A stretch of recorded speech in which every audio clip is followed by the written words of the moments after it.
Hi అండి, అందరికీ నమస్కారం. ఇవాళ వ్లాగ్ నేను తెలుగులో చేద్దాం అనుకుంటున్నాను. ఎందుకంటే ఇది తెలుగులోనే చేస్తే బాగుంటుంది. కొన్ని పదాలు తెలుగులోనే వాడితే క్లియర్గా అర్థమవుతుంది అని తెలుగులో చేస్తున్నాను. సో ఇవాళ మా అత్తగారి మాసికం అండి. మీలో ఎవరెవరికి మాసికం అంటే తెలీదు కామెంట్ సెక్షన్లో చెప్పండి, నేను నెక్స్ట్ వీడియోలో చెప్తాను. సో ఇవాళ మా అత్తగారి మాసికం, అందుకు ఇంట్లో వంట చేసి భోక్తులకి రెడీ చేస్తున్నానండి. మేము బ్రాహ్మిన్స్, అందుకే మడిగట్టుకొని వండడం ఇది మాకు చెప్పిన పద్ధతిలో మేము చేస్తున్నాము.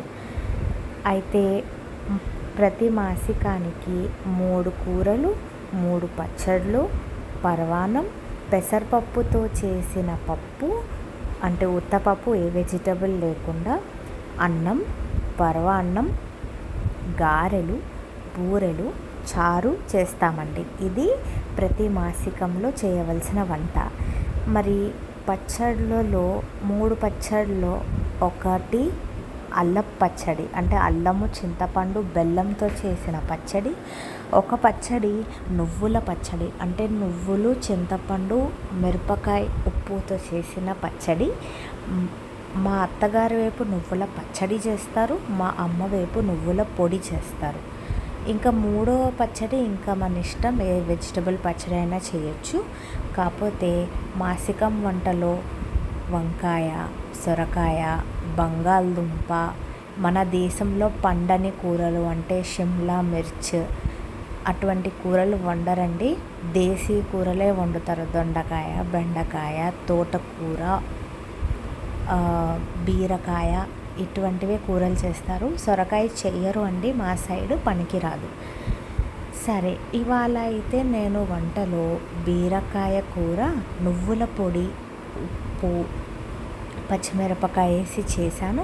చాలామంది మాసికం వంటలో పచ్చిమిరపకాయ వాడరండి, నేను వాడతాను. కొంచెం అంటే కారం తగలపోతే ఇష్టపడరు భోక్తులు, ఇష్టపడకపోతే సరిగ్గా తినరు అని ఒక బాధ ఉంటుంది అండి.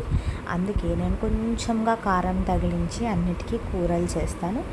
సరే, బీరకాయ కూర నువ్వుల పొడితో చేశాను. దాని తర్వాత బెండకాయ కూర కొంచెం చింతపండు పులుసు, కొంచెం బెల్లం అట్లా తగిలించి చేశాను. అట్లాగే చామదుంప ఉడకపెట్టిన చామదుంపలో చింతపండు పులుసు, ఉప్పు, కారం, బెల్లం వేసి చేశాను. పచ్చడిలో నువ్వుల పచ్చడి, చింతపండు పచ్చడి కాక 3వ పచ్చడి వచ్చి దొండకాయ పచ్చడి చేశాను. దాని తర్వాత ఇదిగో ఇక్కడ గారెలు వేస్తున్నా అండి. కొంచెం పప్పు ఎక్కువే నానేసి ఒక 3 hours నానేస్తే సరిపోయింది. సో వంటకి మడిగట్టుకోగానే పప్పు నానేస్తే దాదాపుగా ఇంకా మా పాపని డే కేర్కి పంపించి మా పాపకి బాబుకి అన్నం వండి మిగతా వంట అంతా అయ్యే లోపల పప్పు నానిపోయింది. సో గారెలు గబగబా చేత్తోనే వేసేస్తున్నాను. నాకు పాల ప్యాకెట్ మీద పెట్టి అట్లా వేయడం రాదు, చేత్తోనే వేయడం వచ్చు. పిండి వంట అన్నిటికంటే లాస్ట్ పెట్టుకుంటానండి. దానికి మేజర్గా ఒక కారణం, కుక్కర్ విజిల్స్ వచ్చేప్పుడు ఆ వచ్చే తడి ఈ నూనెలో చిందితే పేలుతుంది, నూనె చిందులు మీద పడతాయి అన్న భయంతో పిండి వంట ఎప్పుడూ లాస్టే పెట్టుకుంటా.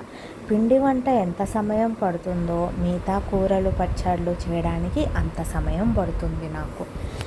ఇవాళ బూరెలు అంటే అప్పాలు చేసే బదులు ఇవాళ సజ్జప్పాలు చేద్దామా అని ఆలోచించి, మా ఆయన కూడా ఎప్పుడు అది చేయలేదు, అది ట్రై చేయి అంటే సజ్జప్పాలు చేస్తున్నాను.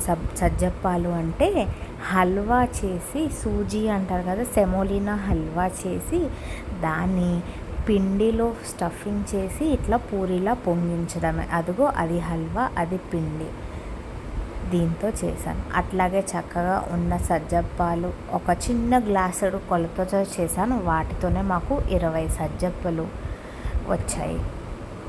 ఆ సజ్జప్పలు భోక్తులు తినగా, మేము తినగా, మా ఇరుగు పొరుగు ఉన్న వాళ్ళకు కూడా తినడం ఇష్టపడే వాళ్ళందరికీ పంచాము.